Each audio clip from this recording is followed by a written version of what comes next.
विपिन कैथोला जी ये कह रहे हैं जब हाईकोर्ट ने फैसला सुना दिया तो राज्य सरकार ने अदालत का दरवाजा क्यों नहीं खटखटाया, सुप्रीम कोर्ट का दरवाजा क्यों नहीं खटखटाया, ये सवाल पूछ रहे हैं ये। नमस्कार अदिति और सभी पैनलिस्टों को मेरा नमस्कार। देखिए अदिति, इसमें उत्तराखंड सरकार कहीं पार्टी नहीं थी।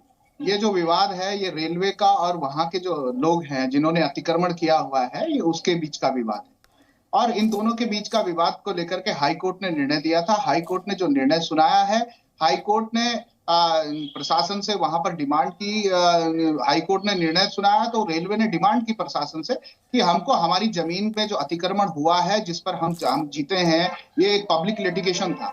एक व्यक्ति ने इस पर याचिका दायर की थी, उस याचिका में फैसला आया था। इस पर सरकार कहीं पार्टी नहीं थी, तो सरकार का सुप्रीम कोर्ट जाने का तो कोई औचित्य ही नहीं है। अब सरकार का पहले दिन से क्लियर संदेश है और मुख्यमंत्री जी ने अपना संदेश साफ साफ कहा था कि जिस पर जो भी हाई कोर्ट का फैसला है और जिस पर सुप्रीम कोर्ट जो भी निर्णय लेगा, हम संवैधानिक संस्थाओं का पालन करने वाले लोग हैं। हम इस प्रकार के कंधे की बात करने वाले लोग नहीं है। ये लोग वो लोग हैं जो इस देश की संवैधानिक संस्थाओं पर बार बार प्रहार करते हैं। वो लोग हैं जो सैनिकों के जो शौर्य होता है उस पर प्रश्न चिन्ह लगाने वाले लोग हैं। इन लोगों की आदत ही ये है। आप देखिए हमारी सरकार ने कहीं पर भी ऐसा कहीं नहीं कहा कि इन नागरिकों का जो अतिक्रमण था या हमने जो चीजें जो निकल करके आई थी उस पर सरकार ने केवल साफ सरकार का निर्णय था कि जो भी आदेश हाईकोर्ट का जो आदेश है उसके खिलाफ जो लोग गए हुए हैं, सुप्रीम कोर्ट जो निर्णय सुनाएगी उसका हम अक्षरशः पालन करेंगे। ठीक है, जल्दी से जवाब ले लीजिए गरिमा जी। एक बात बीजेपी द्वारा बार बार कही गई है कि जो मौजूदा हालात हैं इनके लिए कांग्रेस पार्टी जिम्मेदार भी है और सियासत करने के लिए भी कांग्रेस पार्टी ही जिम्मेदार है।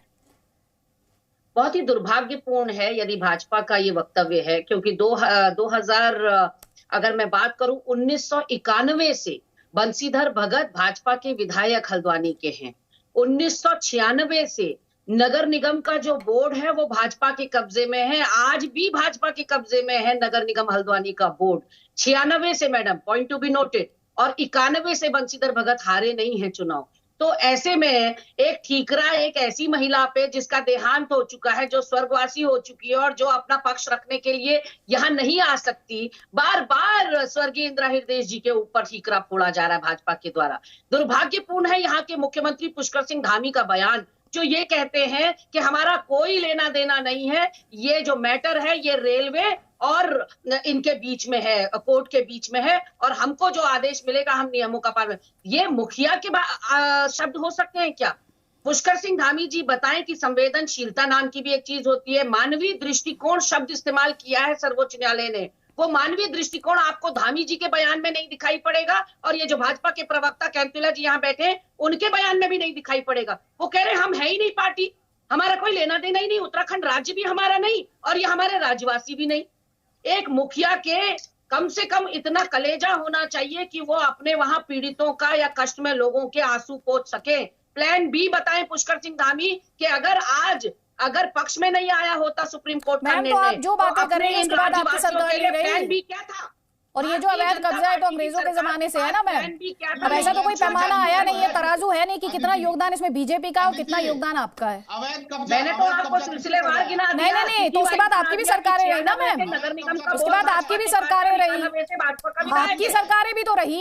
ऐसा थोड़ी है कि सब इन्हीं की सरकारें रही, हमारी सरकार रही, दोनों की अकाउंटेबिलिटी होगी ना। ये सवाल यही कर रहे हैं कि जो मौजूदा प्रॉब्लम है वो आपने क्रिएट की, लेकिन ये प्रॉब्लम कब से क्रिएटेड है इसका एक पूरा लंबा चौड़ा इतिहास है। साहस रखिए पूरी बात सुनने का। मैडम साहस, आप मेरे साहस को चैलेंज मत कीजिएगा। पहली बात, साहस संभाल के रखिए आप अपने पास, मुद्दे पर बात करनी है तरीके से कीजिए।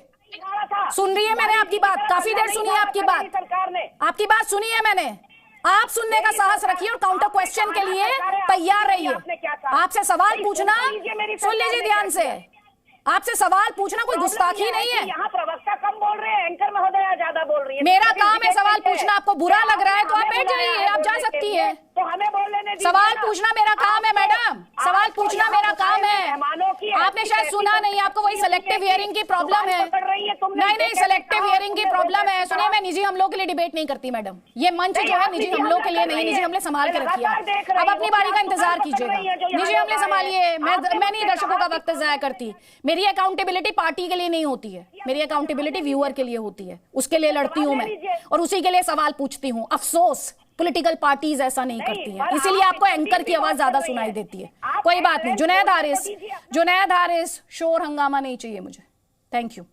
जुनैद हारिस, आज तो सब कह रहे हैं तेरी वजह से हुआ, मेरी वजह से हुआ। इतने लंबे टाइम तक सोते रहे सब? और क्या अवैध कब्जा उसे जायज ठहराया जा सकता है? देखिए, अवैध कब्जा किसी भी तौर पर जायज नहीं ठहराया जा सकता, लेकिन बुनियादी जिम्मेदारी किसकी है ये समझने की बात है। लोकतंत्र में जनता की हुकूमत होती है और जनता के लिए होती है, न कि दोनों एक दूसरे के दुश्मन हुआ करते हैं।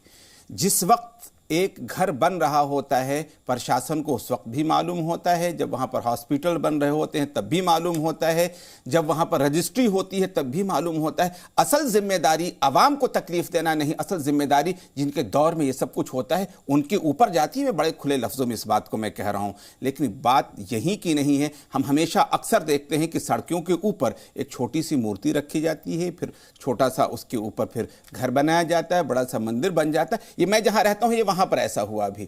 अब सवाल है कि कुछ दिनों के बाद अगर पब्लिक से कहा जाए कि तुम पूजा अर्चना के लिए यहां पर नहीं आओ तो कितनी तकलीफ होगी। तो जब ये शुरुआत होती ना एक सेकेंड, ये जो अभी आपने बताया पत्थर रखा जाता है फिर पूजा शुरू कर दी जाती है सड़क पे, ये सही है गलत है? मैं ये कह रहा हूं गलत है, लेकिन इसमें सरकार का दोष ज्यादा है, इसलिए कि पब्लिक ने अगर ऐसा किया भी तो ऐसी सूरत में सरकार को चाहिए कि सरकार उस पर एक्शन ले। ऐसा नहीं करे कि उसको छोड़ दे और जब वो बहुत बड़ा मंदिर और प्राचीन मंदिर का बोर्ड लग जाए तो उसके बाद जाकर को उखाड़ना शुरू कर दे। मैं इस बात को कह रहा हूं सिर्फ इसलिए बुनियादी जिम्मेदारी गवर्नमेंट की हुआ करती है कि ऐसी चीजों पर शुरू से एक्शन ले, ताकि अदालतों को भी इतना जहमत ना उठाना पड़े। चलिए, आप कह रहे हैं अदालतों को जहमत ना उठानी पड़े, लेकिन ये जो पॉलिटिकल ब्लेम गेम हो रहा है कि तुमने गलती की, तुम्हारी गलती हम भुगत रहे हैं, इसका तो लंबा चौड़ा इतिहास है ना। इस डिबेट में कोई पार्टी उससे पल्ला झाड़ सकती है क्या? नहीं, कोई पार्टी नहीं पल्ला झाड़ सकती। मैं बिल्कुल पूरी तरह से सहमत हूं आपसे कि कोई पार्टी पल्ला नहीं झाड़ सकती है, लेकिन इतना जरूर है कि पार्टीज को चाहिए कि अवाम को अपना दुश्मन ना बनाए। कोई किसी का भी वोटर हो, लेकिन उनके साथ जो है एक यकसा बर्ताव करे और उनके साथ भेदभाव नहीं करे। अब जाहिर सी बात है कि मानवीय आधार पर सुप्रीम कोर्ट ने जो डिसीजन लिया है ये हुकूमतों को भी सोचना चाहिए, आपने एक इंटरेस्टिंग वर्ड यूज किया जुनैद हारिस जी, वोटर। यस, किसी का भी वोटर हो। हाँ, मैं कह रहा हूं। नहीं, एक सेकेंड सर, मैं तो जब इस पूरे मामले को देख रही हूं तो मैं तो नागरिक के तौर पर डील बिल्कुल, मैं भी नागरिक के तौर पर देखती हूं। इसमें वोटर क्यों ढूंढा जाए? मैंने लफ्ज वोटर इसलिए इस्तेमाल किया है कि पॉलिटिकल पार्टीज समझती हैं कि ये हमारे वोटर हैं, ये हमारे वोटर्स हैं, और ये होता भी है कि फला जगह लोग फला को वोट दे रहे हैं, अगर वहां का कैंडिडेट जीत रहा है तो उसका वोटर कहलाता है। मैं सिर्फ इसी हद तक बात कर रहा था, वरना मैं नागरिकता की बात कर रहा हूं। Thank you so much. इसी पॉइंट पर इस डिबेट को मैं लाना चाहती थी। यहाँ पर जो सब हाई मॉरल ग्राउंड यहाँ पर ऑक्यूपाई करने की कोशिश कर रहे हैं, अपनी सुविधा के हिसाब से सेलेक्टिव इतिहास गिनवा रहे हैं और अपनी जिम्मेदारी से पल्ला झाड़ रहे हैं, मैं यही पॉइंट उनके सामने लाना चाहती थी। पहले अजय आलोक जी, आपका पॉइंट। देखिए, मैं सेलेक्टिविटी की बात करता हूँ। अभी शादाब शम्स है, उत्तराखंड वक्फ बोर्ड के चेयरमैन, मैडम जानती होंगी, कांग्रेस की प्रवक्ता, और हमारे बीजेपी के भाई भी जानते होंगे। उन्होंने 1.5 महीने पहले एक प्रेस कॉन्फ्रेंस कही कि उत्तराखंड में 1.5 लाख करोड़ के वक्फ की जमीन पे इलीगल ऑक्यूपेशन है, जिसको हम हटवाएंगे, जिसके लिए 30 बुलडोजर खरीदे। पहली जमीन का जिक्र उन्होंने किया 14 बीघा जमीन देहरादून में, जहां पे अलीगढ़ से मुसलमान आके बस गए हैं, लगभग 450 परिवार है, उनको हम तोड़ के हटाएंगे। उत्तराखंड हमारा स्टेट है, कोई धर्मशाला नहीं है, पता नहीं कहां से आए हैं, कौन है, क्या है। ये शादाब शम्स है, मेरे शब्द नहीं है। तो वो ठीक रहेगा जुनैद साहब आपके हिसाब से? क्योंकि 450 परिवार को वहां से भी बेघर किया जाएगा ना, और वक्फ बोर्ड की जमीन है, तब तो हिंदू मुसलमान नहीं होगा ना इसमें। गर्मा जी, तो अभी भी हिंदू मुसलमान नहीं कर रहा हूं। 1.5 लाख करोड़ के वक्फ बोर्ड की जमीन है, उत्तराखंड से खाली करवाना चाहिए। मैंने अभी तक हिंदू मुसलमान को मानवीय एंगल होना चाहिए, वक्फ बोर्ड को भी मानवीय एंगल होना चाहिए। नहीं, मानवीय एंगल यह होना चाहिए कि सरकार की जमीन को तो बहरहाल खाली होना चाहिए, वक्फ की हो, वक्फ भी एक तरह का सरकारी है, लेकिन यह भी देखना पड़ेगा कि समय कौन सा है, जो कि सुप्रीम कोर्ट ने लिया है नोटिस जिस चीज का कि भाई ठीक है थोड़ा सा जाड़ा गुजर जाने दिया जाए, लेकिन मैं बिल्कुल इस बात के लिए तैयार नहीं हूं कि गवर्नमेंट की जमीन पर कब्जा किया जाए, अवैध कब्जा किया जाए, मैं इसका कायल नहीं हूं।